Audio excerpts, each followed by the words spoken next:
Hello ladies and gentlemen, welcome back to the channel. My name, top of the morning, is Mark Roden, and in today's video we're going to be going over the top 12, because I want to do 12. What are you going to do, sue me? Best cheap cars for tall people. I keep getting comments, people being like, do another tall people video. I did one already a little while ago, but people keep saying they want another one. So here it is. Obviously, this is for the tall folks out there. So you got your leg room, got your head room. I myself am a 6'1" gentleman, so I tend to, I guess, want cars with more space. But if I'm being 100% honest, man, I think a lot of people overthink it. I have been daily driving an Integra for like 2 years. I've sat in Miatas before, and they're perfectly fine. So realistically speaking, you could get away with driving almost any car no matter what your height is. You might look like Donkey Kong sitting in an Miata or something at like 6'4", sure, but you could still do it. But these ones are 12 cars that you're going to be comfortable driving as a tall person, something that you have legroom, you got the headroom and stuff like that, because obviously even though anybody can drive a Miata, not a lot of people are going to want to if they are taller. Song of the day is called Everlong by Foo Fighters. It's a rock and roll banger, okay? So if you like rock and roll music, go give it a listen. But if you don't, still go give it a listen, because you're just a nerd if you don't like this song. Simply put, just a nerd. Also, all these cars are less than $5,000, so we're really on a budget today, baby. Without further ado, let's get right into it with number 12. And that, my good friends, is going to one that I feel like most people wouldn't expect, but after I actually personally sat in one, I was like, oh my lord, these have way more space than I thought. The Volkswagen Jetta Mark V. Now, if you are a taller person that's going to be sitting in the back seat while driving your car, then probably not, because the back seats in Jetta's just not the best. I'm going to be 100% honest. But then again, they do actually have front seats. I know, it's kind of rare, but these cars actually do have front seats that you can sit in, and if you do sit in the front seats while you're driving, you'll have plenty of space. The car comes with a 2.5 liter inline 5, making 170 horsepower, and it is front wheel drive. Not bad. Not bad. Now, obviously, it's an economy car. It's a commuter car. It's not going to be breaking any track records or anything like that, but man, 170 horsepower, and it's an inline 5 by Volkswagen. Can't complain. That's always a good combination. And 11th place, yeah, you guys have heard me talk about this vehicle probably 700 times already on this channel, but now it's 701, ladies and gentlemen, because I love it. The Ford Ranger, the first generation of, well, I guess second generation of the Ford Ranger, technically. The good ones, all right, the 90s or 2000s ones, not the new Ford Rangers and not the really old Ford Rangers, the 90s, 2000s ones. These ones come with a 4-liter V6, making 190 horsepower, and they are 4x4s. Obviously, again, not going to be breaking any track records. Big spoiler alert, but a lot of cars that are like big, for the taller folks, yeah, they're all not really going to be breaking any track records because they're big. They're land yachts. But the Ford Ranger is clearly not meant for that. As a matter of fact, if you went into the Ford Ranger thinking that it was meant for that, I think you got a screw loose up there, because they're just not. That's just not what they're for. They're a small truck. You know what I mean? They're meant to go off road, to tow lumber with, not really cars, but you can tow like lumber with these things, and it's just absolutely reliable, gonna get the job done, extremely practical, and you got your space. Again, back seats though, yeah, that's a no-go.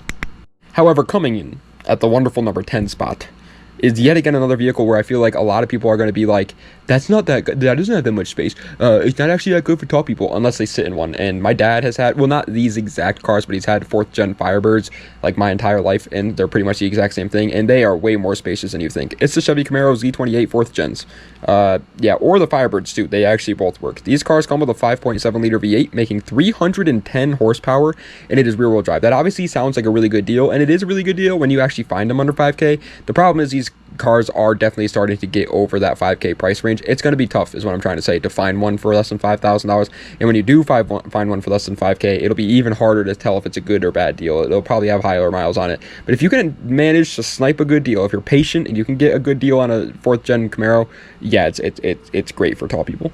Coming in at 9th place, I was going to put the other one, you know what I'm talking about here, but I decided to go with the Infiniti G35 Coupe. And the reason why I didn't put the 350Z here, because even though I owned a 350Z and I love 350Zs, I'm a big Z guy. I'd rather have a 350Z than a G35. But the reason why I didn't put the 350 here is because unfortunately they're just not under 5K anymore, man. They're just not. That time has come and gone, man. They're like $7,000, $8,000 cars now. G35 Coupes, though, are still sometimes under that 5K range. They come with a 3.5 liter V6, making 287 horsepower, and it is rear wheel drive. Obviously, you're only getting a DE for under 5K, no HRs here, but that's still plenty. I had a DE. It was a ton of fun in my 350Z. The G35 Coupes, the reason why they're here at number 9 and not any real higher is they are still, again, harder to find for like under 5K, but it can be done. Again, the back seats in these things might as well just not exist, so don't try fitting your 6-foot friend back there, but if you're driving it, there's plenty of space. Dude, my 350Z had tons of room in it. It was like a freaking Cadillac Escalade. Speaking of which, coming in at the number 8 spot, I didn't plan that actually, that was just off the top of my noggin, but that actually worked out perfectly. It's the Cadillac Escalade 2nd generation, or the 1st generation. Any Escalade for less than 5K is probably going to be a relatively good deal. For those who don't know, these are literally just more luxurious Tahoes, and if you don't think Tahoes are reliable, you're just a dummy. The car comes, well, SUV comes with a 5.3 liter V8 making 285 horsepower, and it is a 4x4. Obviously it sounds like that's a pretty decent horsepower number, pretty good, man, pretty good, but obviously it's a massive truck, so the weight really weighs it down. But yeah, it's literally an SUV. I mean, it's got so much space, and if you don't want to spend the extra coin on an Escalade, just buy a Tahoe. It's literally the exact same thing, just with less like beautiful features or whatever. But I think these things are massively slept on, because the Escalade's got like this like handle to them where it's like only rich people buy them, and they're crappy and they're unreliable because they're luxury cars. But they're luxury cars made by GM in the early 2000s. They're very reliable.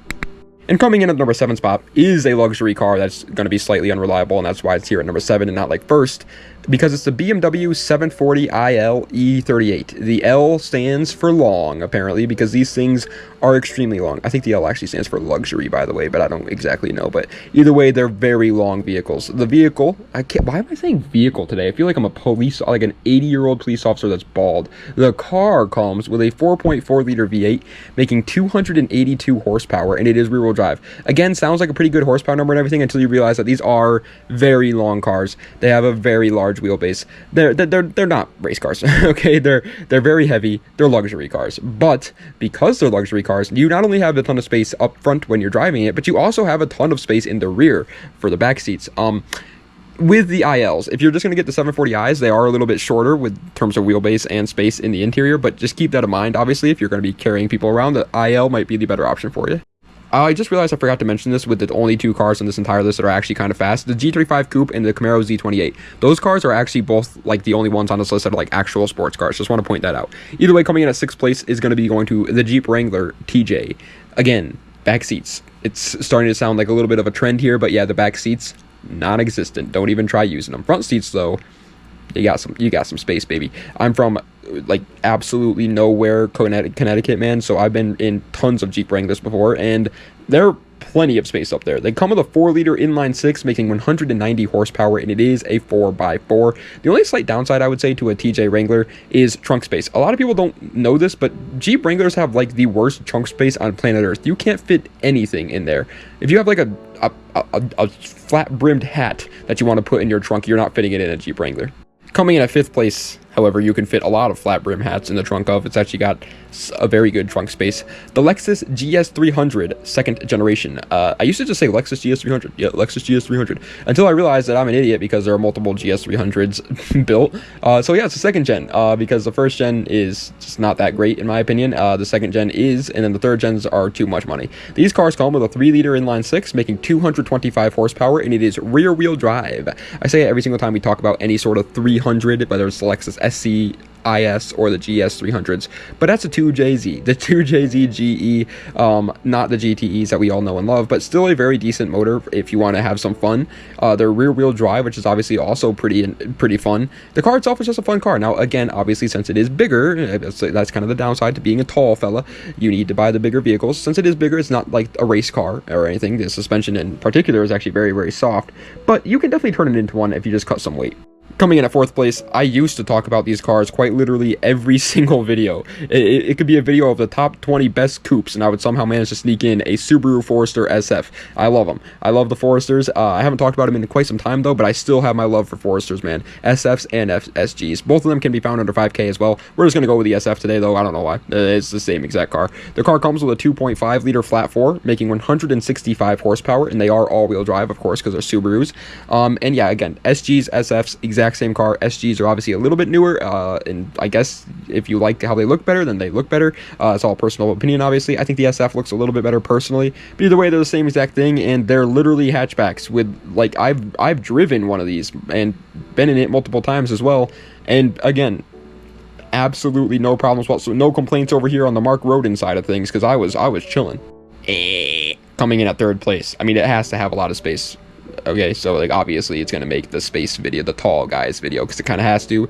It's the Ford Crown Victoria, and why I keep saying it kind of has to is because this car obviously transported prisoners and, more importantly, police officers were driving these things all the time. Now, police officers, I'm not saying are tall all the time, but most of them are pretty tall. And also, they have a ton of little gadgets and gizmos on their freaking belts and everything that takes up obviously a lot of space. And they have all their like laptops and gaming PCs set up right next to them too.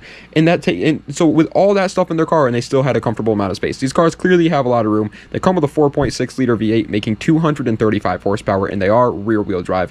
Tons of fun. Tons of room. Everything about the Crown extremely reliable. Obviously, yes, again, these cars have a long wheelbase. They're heavier, so they're not going to be track monsters or anything like that. That's, again, at this point, I feel like you guys should start to notice that none of these cars are going to be good on the track.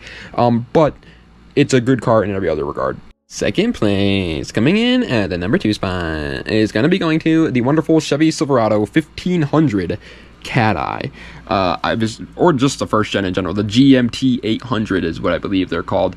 Yeah, they're just awesome trucks, man. Like, I love them so much. They're just, I want one. This is so bad. The truck comes with a 5.3 liter V8 making 285 horsepower, and it is 4x4. If that sounds familiar, that's because that's the same setup that the Cadillac Escalade had. That they are quite literally just a truck version of an Escalade. Well, more so a Tahoe. It doesn't have all the features that an Escalade has. But obviously trucks are significantly more practical than an Escalade, unless of course you have like a family. If you have a family, get the Escalade. If you don't have a family, get the truck. They just have so much. Dude, I've been in GMT 800s my entire life. My dad's owned them. My friends have owned them. They have been the truck for me. I loved them ever since I saw them, and I have never once been uncomfortable with them, unless I'm sitting in the back of a smaller, what is it, extended cab? Is that the small ones, or is it crew cab? I don't remember, but whatever the smaller ones is. If you're sitting in the back of those, obviously, yeah, that can get a little uncomfortable. Just sit in the front seats while you're driving your truck, man. I don't know how many times I have to explain this to you, but it's a lot more comfortable if you sit in the front while driving. But coming in at first place, if you know Mark Roden, this should have been an absolute no-brainer. It is clearly just the best vehicle for tall fellas for less than $5,000. The Lexus LS400. What are you, stupid or something, buddy? It's an LS400. Like, do I have to explain to you how an LS400 is a good choice? It's a good choice for anybody, but in particular tall people, yeah, that even works more. The truck, I almost just said truck. The car comes with a 4-liter V8 making 270 horsepower, and it is rear-wheel drive. Yes, again, it's not a race car though. They're heavy, long wheelbase.